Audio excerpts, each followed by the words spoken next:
Bismillahirrahmanirrahim. Assalamualaikum warahmatullahi wabarakatuh.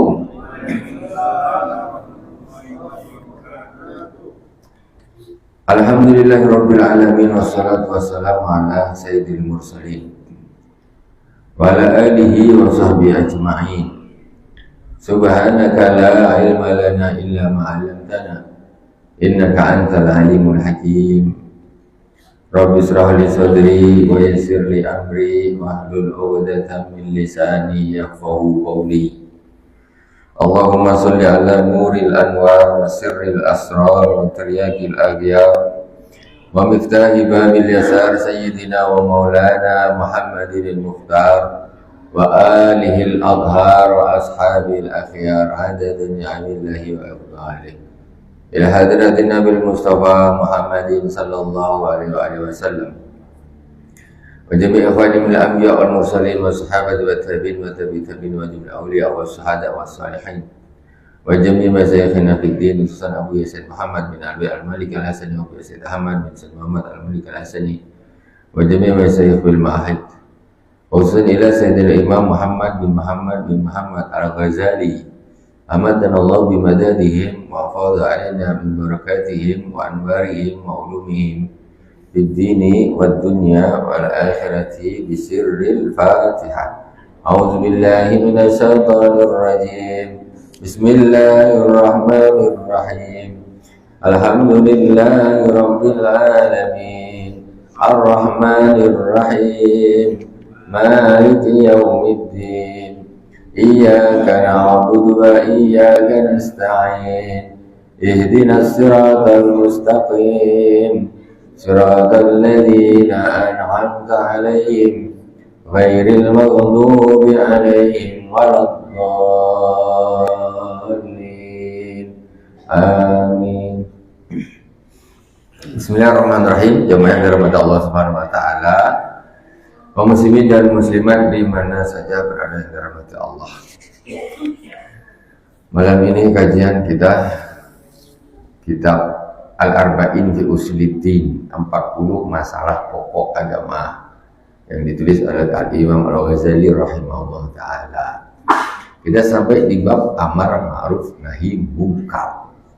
Amar ma'ruf nahi munkar itu termasuk pokoknya agama, tak boleh ditinggal asal. Itu pokoknya agama, tak boleh ditinggal. Kita orang yang beragama wajib ada amar ma'ruf nahi munkar. Sekarang kita masuk di bab Umdatul Hisbah, yaitu tiangnya atau pokok-pokoknya orang amar ma'ruf nahi munkar karena Allah Subhanahu wa taala, mengharapkan pahala dari Allah Subhanahu wa taala. Ya. Qala al-Imam Al-Ghazali rahimahullah taala. Jadi orang mau amar ma'ruf nahi munkar biar dapat pahala itu macam mana? Caranya tuh macam mana? Thariqahnya tuh macam mana? Metodenya itu macam mana? Umdatul Hisbati syai'an, kata Imam Ghazali rahimahullah ta'ala. Jadi tiangnya orang amar ma'ruf nahi munkar karena mengharap ridha Allah Subhanahu wa taala, mengharap pahala dari Allah Subhanahu wa taala, itu ada dua perkara. Ahaduhuma ar-rifqu. Yang pertama yaitu ar-rifqu wal lutfu wal bidayatu bil wa'li, yaitu arif yaitu pelan-pelan, alon-alon kata orang Jawa. Orang dakwah itu alon-alon, pelan-pelan. Jangan langsung main serobot serang yang mati saja, itu salah. Jadi ada ar-rifqu wal lutf, lutf juga lemah lembut, dakwah itu lemah lembut. Biarpun orang itu mabuk-mabukan, tidak harus langsung kita gitu, jangan, pelan-pelan dulu, ngomongnya pelan. Kira-kira apakah dulu Rasulullah SAW ketika ada orang mabuk dia tidak apa langsung buar Rasulullah? Kira-kira apakah gitu? Ya tidaklah.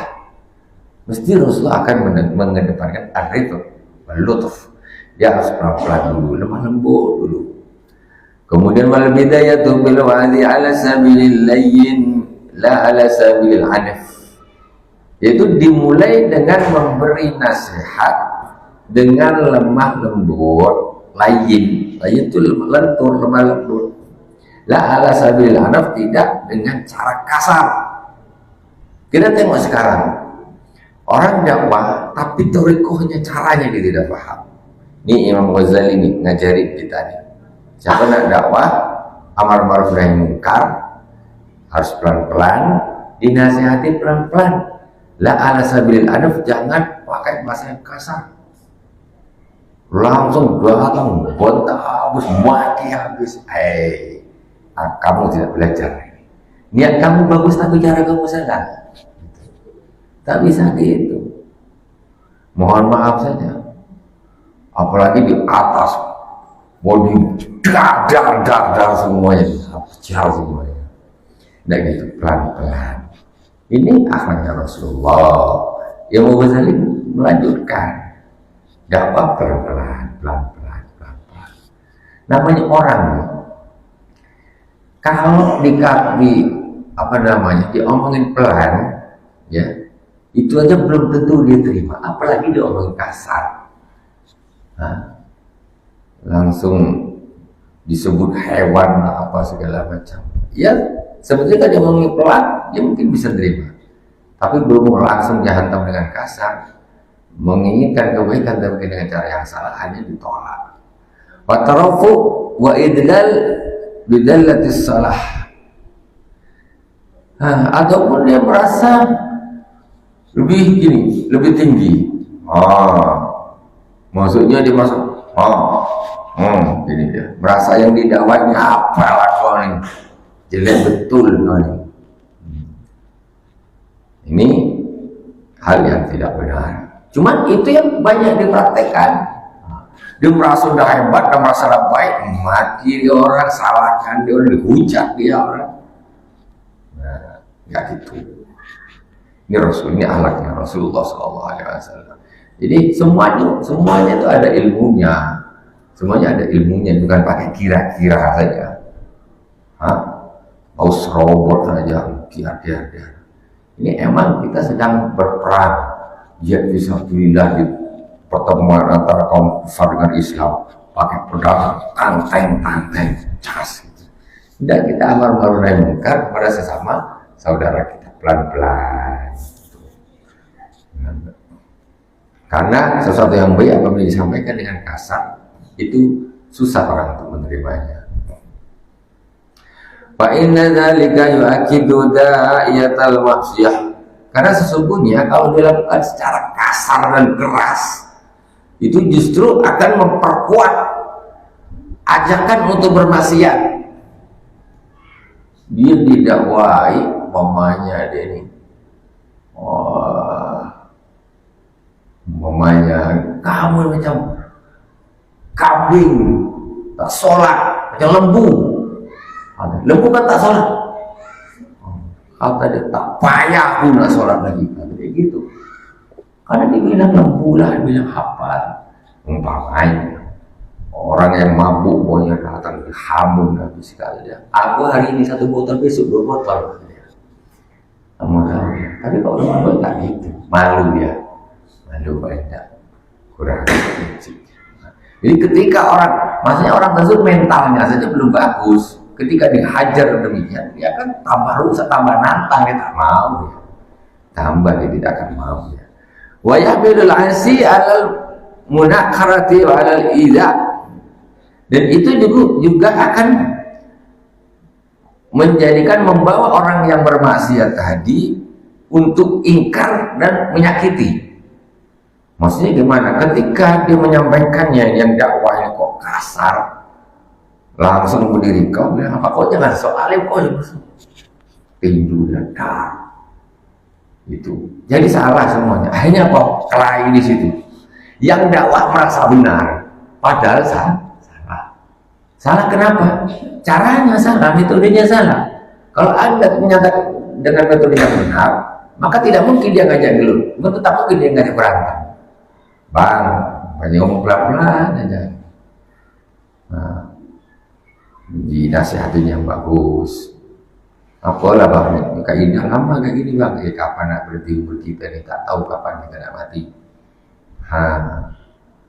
Sedikit ngomong pelan-pelan. Mungkin stres atau apa kok mabuk, yaitu jalan lain kan masih ada. Tetangga-tetangga dah banyak nancapkan bendera putih tu. Kita masa nak nancap pas mabuk pula. Pelan-pelan. Itu lebih bisa diterima. Langsung aja disikat habis, ngamuk lah dia. Kelahi. Summa idza adahu wa lam yakun hasanal khuluq ghadaba li nafsihi. Summa idza adahu wa lam yakun hasanal khuluq ghadaba li nafsihi. Nah, kemudian ketika bapaknya nih justru yang mendakwai ini karena dia merasa dah dah mampu, dia disakiti dia orang, sakit. Nah, sementara orang yang didakwai tadi akhlaknya memang belum baik, disakiti, dia marah, dia marah. Akhirnya marah balik dengan orang yang menyampaikan kebenaran. Kasihan, kebenaran yang mestinya diterima jadi campakan sama orang. Karena orang kalau udah marah, kamu tahu dia bagus tak bagus, buang aja, tak terima. Disuruh sholat ngamuk dia. Apa? Masya Allah. Ada orang masalah sepele saja. Gara-gara ada ini kisah nyata dulu saya waktu di Malang atau di mana kan turun ke kampung-kampung. Saya tuh pas turun di kampung ini ya semacam kalau kuliah semacam KKN gitulah. Jadi dari pesantren. Di kampung itu masuk kampung masih awam. Jadi ada orang-orang kampung di situ semacam trauma dengan orang-orang yang ngajak, nggak tahu apa sebabnya. Trauma dengan orang-orang Islami yang ngajak, mereka tuh dia trauma. Yang ngajak sholat, ngajak apa? Mereka tuh trauma. Jadi ketika saya masuk di sana, kan namanya orang KKN kan itu ada tempat nginep. Jadi semua orang Islam tak ada yang terima. Dikira kami ini macam orang yang dulu-dulu tuh asal itulah. Jadi mereka tak ada yang terima. Orang Islam ini nolak semua. Tak ada yang terima di kampung. Namanya kampungnya Sumberjo. Sumberjo namanya. Di sini tak ada pula nama Sumberjo. Sumberjo namanya. Jadi di daerah Malang sana. Akhirnya saya yang menerima saya untuk nginep itu siapa? Pendeta yang terima saya. Jadi saya ini untuk KKN dari pesantren. Jadi yang biasanya kan KKN kan ada posnya di rumah Bapak Lurah, Pak Lurah lah, Pak RW lah, siapa yang kira rumahnya agak lebar, tidur di situ.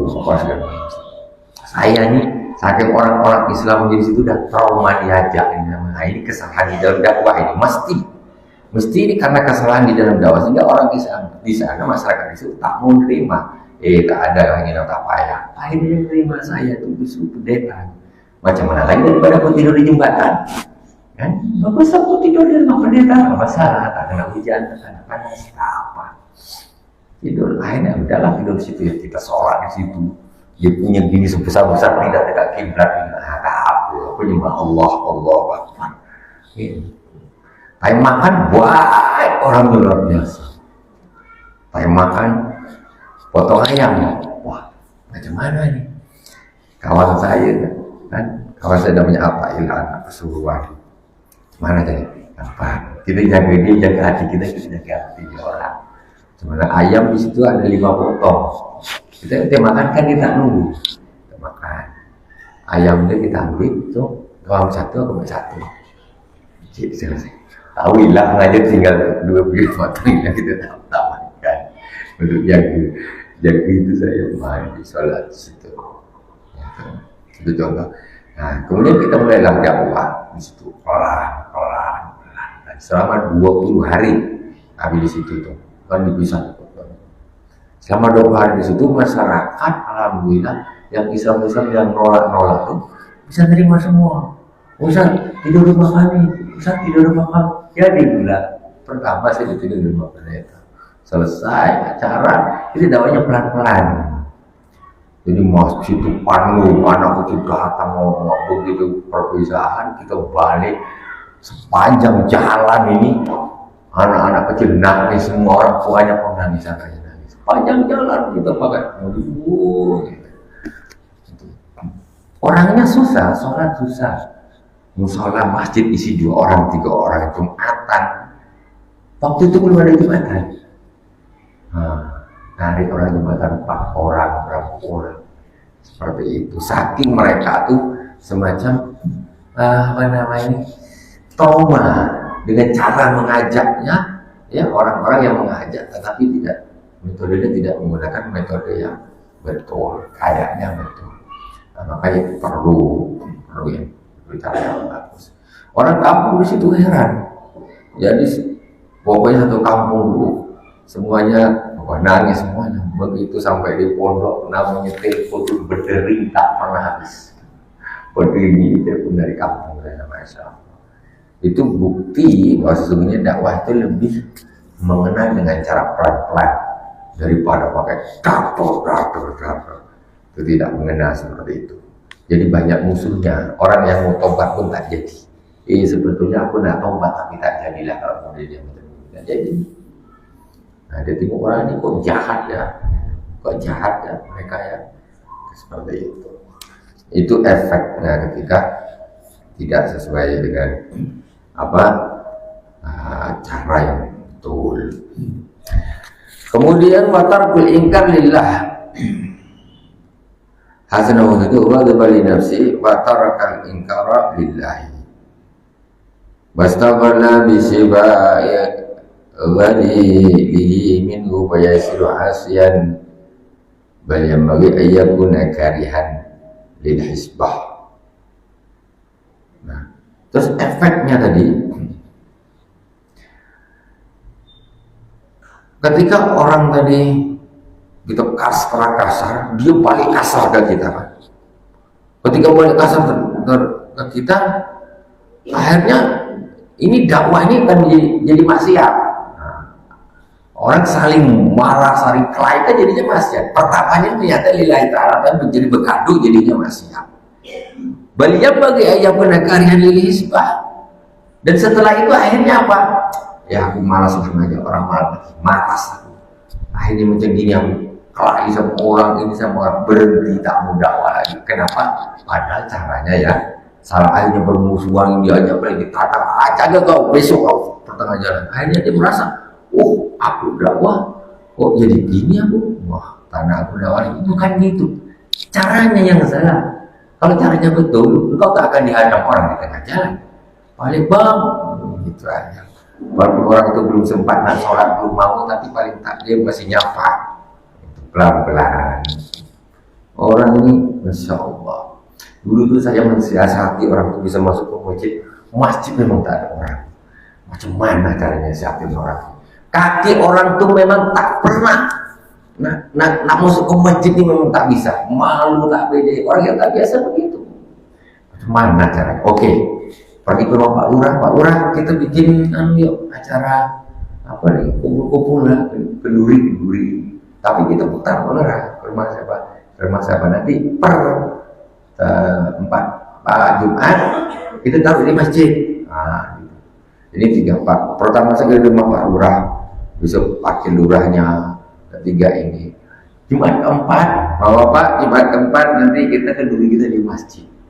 Itu orang yang tak pernah ke masjid karena kawannya banyak, jadi berani diinjakkan kaki ke teras masjid. Bukannya senang. Orang-orang itu sebetulnya ada rasa malu yang berlebihan. Sebetulnya dia nak, tapi macam malu lah inilah. Itu orang seperti itu, orang saling awamnya. Di dalam hati kecilnya itu ada. Tetapi macam tak ada kawan di sana, malu lah inilah. Ketika ditarik begitu 40-50 orang masuk bareng, pertama duduk aja gini, baca gini. Habis itu Isa azan, terpaksa sholat. Pertama terpaksa dulu, tapi hari pertama dia sudah masuk ke masjid, besok dia akan tak malu lagi. Tak malu. Sekarang Jumat aja sudah ramai. Saya tuh dulu Jumatan 4 orang itu biasa. Ya, Jumatan tuh 4 orang. Macam mana? Allah Akbar. nyambul di sawah, di kebun, santai aja, tak ada kejadian apa-apa. Itu susah untuk ngajarin. Ini kalau nunggu 40 tak ada Jumat, ini azan, jumatan sikit-sikit tarik-tarik, dapat aja, dapat penuh masjidnya, pelan-pelan. Jangan langsung bawa bapak macam lembu tak sholat, kerbau tak sholat. Kata dia, maaf, dibilang aku kerbau, tak naklah aku sholat, langsung hilang, kosong lah masjid, sampai seterusnya. Yawaddu law tarakal masyata biqauli ghairihi. Nah, orang ketika dia berdakwah tadi, efeknya ketika disampaikan dengan keras, akhirnya dia bermasalah dengan orang yang didakwai tadi, ditata klaim petunjuk, katanya, sudahlah, biar orang lain aja nasihatin dia nanti, biar orang lain aja yang dakwah ke dia aja, dia sudah lepas tangan, aku dah tak lagi, malas, tak tahan. Nah, dia nyuruh berharap orang lain yang datang mendakwai itu dah kapok. Siapa salah siapa? Salah sendiri. Fa'innahu idza habba yakuna al-muta'arrij kana lima bi nafsi min dalatil ihtisabi wa izzati. Jadi sebetulnya kalau dia itu memang betul-betul orang yang memang niat karena Allah Subhanahu wa taala, ada Allah betul, tentu dia akan lebih, jangan orang lain, biar aku saja yang mendakwai. Kan orang yang betul, jangan itu biar orang-orang aja lah yang mendakwai, biar orang. Jadi tidak ada di dalam hati ini macam kepedulian untuk berdakwah. Orang yang bagus betul-betul niat karena Allah, jangan orang, biar aku aja, aku yang dapat pahala. Seperti itu. Wa qala alaihi salatu wassalam, la ya'muru bil ma'ruf wa yanha 'anil munkar illa rafiqun bima ya'muru bihi rafiqun bima yanha anhu, halimun bima ya'muru bihi halimun bima yanha bihi, faqihun bima ya'muru bihi faqihun bima yanha bihi. Tidaklah menyuruh kepada yang ma'ruf dan mencegah dari yang mungkar kecuali rafiqun fima ya'mur, kecuali orang yang dia lemah lembut terhadap apa yang dia ngajak itu tadi. Itulah ya'mur bil ma'ruf wa la yanha. Maksudnya amar ma'ruf nahi mungkar itu yang sesungguhnya yang memang betul itu yaitu yang dilakukan oleh orang yang memang lemah lembut di dalam mengajaknya. Rafiqun fima ya'mur, lemah lembut di dalam melarang orang untuk bermaksiat. Nah, melarang pun harus pelan-pelan. Itu baru betul-betul amar ma'ruf nahi mungkar. Kalau kau keras, namanya bukan amar ma'ruf nahi mungkar, ngajak berantem. Namanya ngajak berantem. Kalau kau keras-keras, kau tuh tidak amar ma'ruf nahi mungkar kamu. Kayaknya apa, tapi hakikatnya kau ini ngajak berantem, ngajak kelahi kamu. Mesti jadi nanti kelahi. Nah, salah.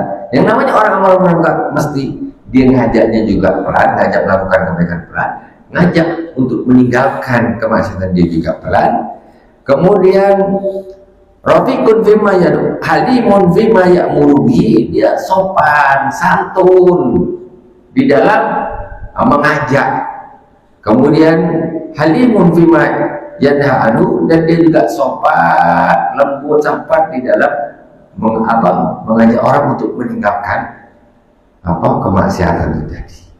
Faqihun fima ya'muru bihi, dia pandai, paham, faqih itu paham tentang ilmu agama. Ngajak orang sholat, paham ilmu sholat. Ngajak orang puasa, paham ilmu puasa. Ini ngajak dia sendiri tak paham rukun sholat itu macam mana, haram macam mana. Kau macam mana ngajak? Macam mana sholat? Aku gini aja kan. Ngajak orang apa? Berpikir dia sendiri tak pandai. Ngajak orang baca Quran dia tak bisa. Maksudnya dia juga pandai. Faqihun bima yanha anhu, dan dia faqih, dia tahu tentang apa yang dia melarang kepada orang yang didakwai tadi. Dia paham juga, tahu juga, ilmunya dia tahu. Wa wa'adzal ma'mun rahmatullahi alaihi wa'idun bi'alf.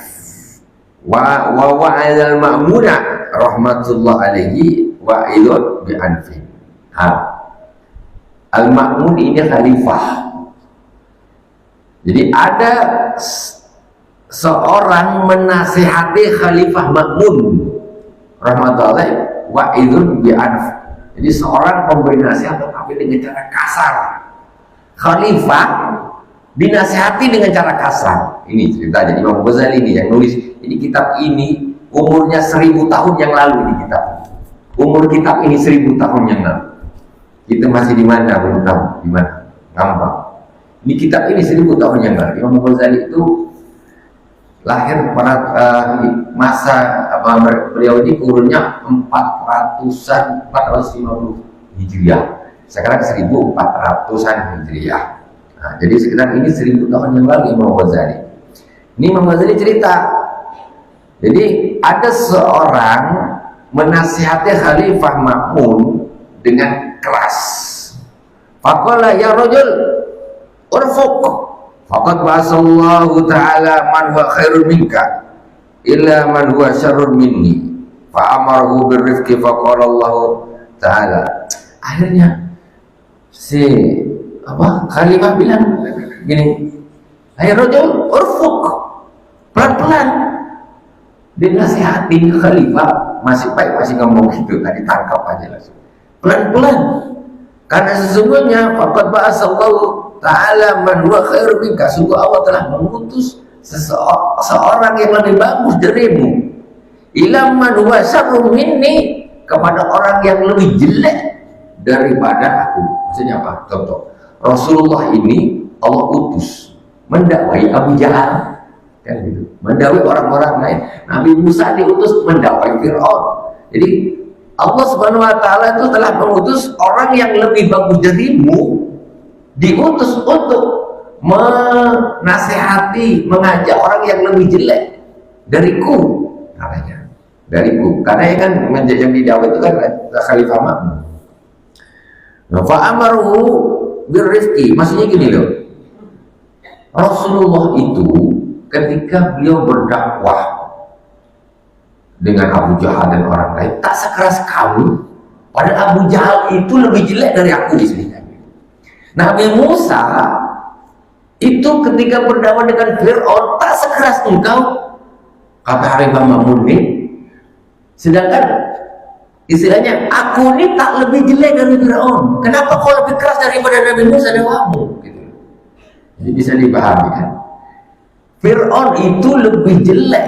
Maksudnya aku ini tidak lebih jelek dari Fir'aun. Fir'aun itu namanya Fir'aun, orang kafir ngaku Tuhan. Nah, tentu aku ini tidak lebih jelek dari Fir'aun. Tapi kau kenapa dakwahmu kok lebih kasar daripada dakwahnya Nabi Musa kepada orang yang jauh lebih apa yang jeleknya itu? Nah gitu loh.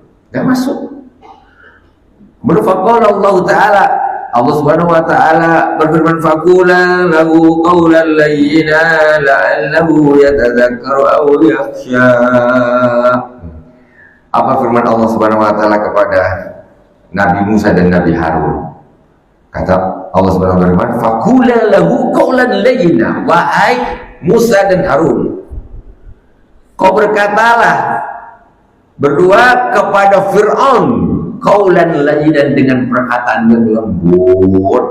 Tengok tuh, tengok kata Khalifah Ma'mun, kau bandingkan Fir'aun dengan saya. Itu Allah Subhanahu wa taala ketika mengutus Nabi Musa dan Nabi Harun, apa kata Allah? Faqula lahu qaulan layyinan, kau berkatalah kepada Fir'aun dengan bahasa yang lembut. Dengan Fir'aun aja orang tuh pakai bahasa lembut, kau dengan aku kok kasarnya kayak gini gitu. Masya Allah, tengok bagaimana. Kemudian la'allahu yatadzakkaru aw yakhsha, mudah-mudahan dia menjadi ingat dan takut. Ngomongnya pelan-pelan, nanti bisa jadi Fir'aun itu ingat ataupun dia menjadi takut. Warawa Abu Umamah Al-Bahili. Tengok, ketika kita tengoklah, kita belajar seperti ini kan kita jadi tahu nih, kita bisa membedakan ini mana nih metode yang betul, mana yang salah. Kalau tidak kan kita mana ini yang betul, ini. Nah, kalau di sini kan sudah jelas. Ya. Jadi kita ini metode berdakwahnya ikut metodenya Nabi Musa dan Nabi Harun. Apalagi berdakwah di depan penguasa.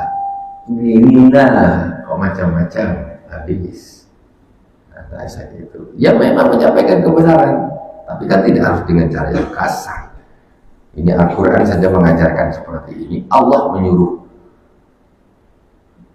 Nabi Musa dan Nabi Harun untuk berkata lemah lembut kepada Fir'aun. Warawa Abu Umamah Al-Bahili radhiyallahu ta'ala anhu anna ghulaman syaban atan Nabiy sallallahu alaihi wasallam faqala ata'zanu li bizina. Jadi Abu Umamah Al-Bahili meriwayatkan ada seorang anak muda datang ke Rasulullah sallallahu alaihi wasallam. Kemudian anak muda tadi berkata, faqala ata'zanu li bizina.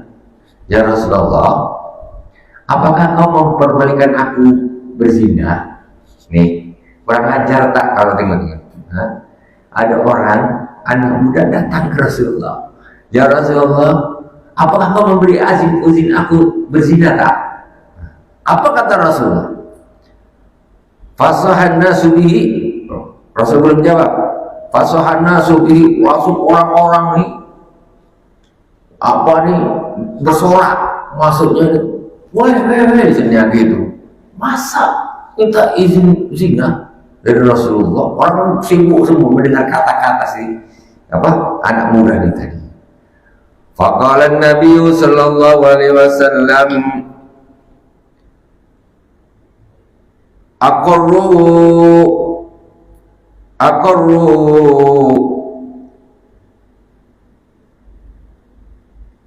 idhnun minni fadana minhu. Kata Rasulullah sallallahu alaihi wasallam, tetapkan baginya izin dariku, maksudnya aku mengizini, kata Rasulullah. Padahal yang sahabat-sahabatnya lain langsung, ini istilahnya soal orang-orang. Tapi Rasul bilang, aku mengizini, kata Rasul. Baik. Pokoknya pada naminu, kemudian laki-laki itu datang, ke Rasulullah mendekat. Pada naminu atau Rasulullah mendekat ke anak laki tersebut, anak muda tersebut.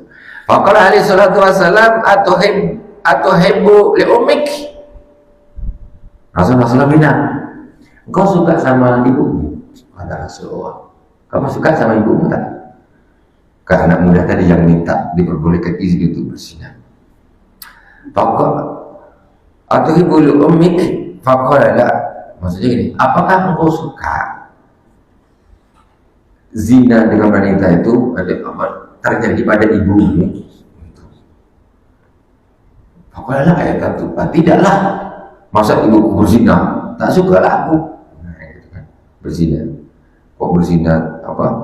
Ibunya berzina, dia tidak mau. Wajalani Allahu fidak. Faqala alaihi salatu wassalam kadzalika annas la yuhibbunahu li ummahatihinna.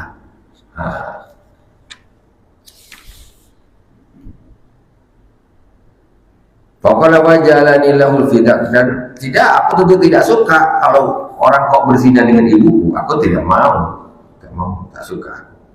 Dan kau menjadikan Allah sebagai penebusku. Faqala alaihi salatu wassalam kadzalikan nas la tuhibbunahu li ummahatihim. Begitu juga orang-orang ini semuanya, orang lain ini macam kau juga. Mereka juga tidak mau ibunya itu berzina. Maunya kau nak zina sama siapa? Itu ibunya orang kan. Dia tak suka ibunya berzina dengan kamu. Ketika kau berzina dengan orang, terus ada orang berzina dengan ibumu, kamu suka, ya nggak mau lah. Nah, itu maksudnya. Jadi diajak berpikir dengan pikiran yang sehat. Pelan Rasulullah menasihati.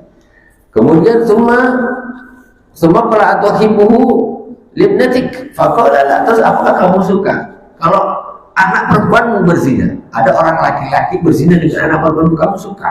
Tidaklah, katanya kepada Rasul. Tidak tentu.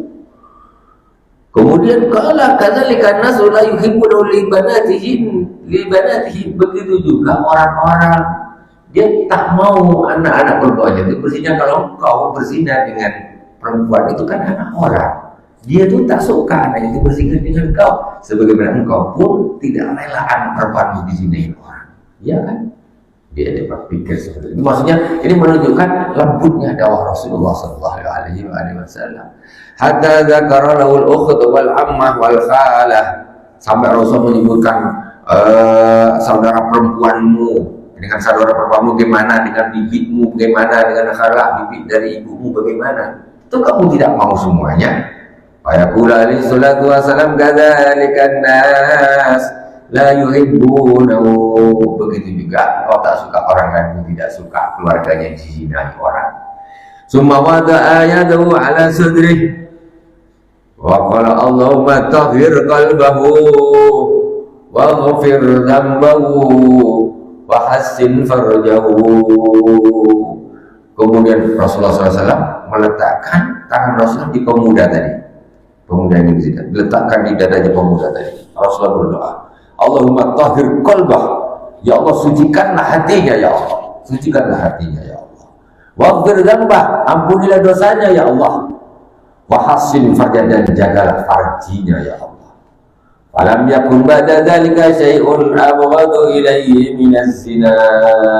Maka setelah itu tidak ada sesuatu yang paling dia benci melebihi zina. Padahal pertama dia nak izin nak berzina, tapi Rasul mendakwai dengan lemah lembut bermalu. Kemudian didoai sama Rasulullah. Setelah itu dia bilang, aku tidak ada yang paling aku benci, yang lebih benci daripada zina. Ya Allah, paling benci dia dengan zina. Itu kesuksesan metode dakwah baginda Rasulullah sallallahu alaihi wasallam.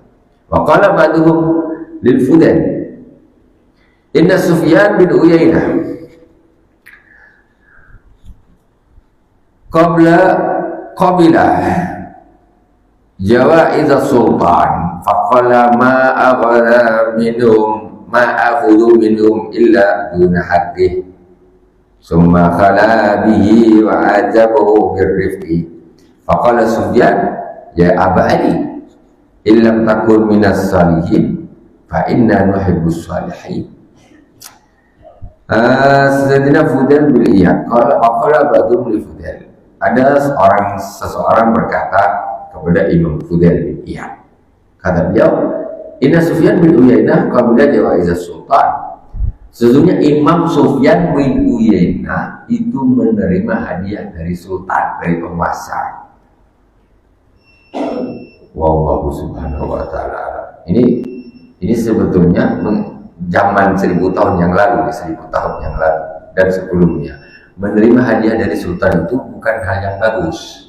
Menerima hadiah dari penguasa itu bukan hal yang bagus. Sebetulnya zaman sekarang juga. Nah, tapi kita lanjutkan nanti insya Allah di pekan yang akan datang. Ceritanya Al-Imam Sufyan bin Uyainah. Allah subhanahu wa ta'ala alam, semoga berkah. Subhanakallahumma wa bihamdik asyhadu an la ilaha illa anta astaghfiruka wa atubu ilaik. Wa sallallahu ala sayyidina Muhammadin wa ala alihi wa sahbihi wa sallam. Walhamdulillahirabbil alamin. Wassalamualaikum warahmatullahi wabarakatuh.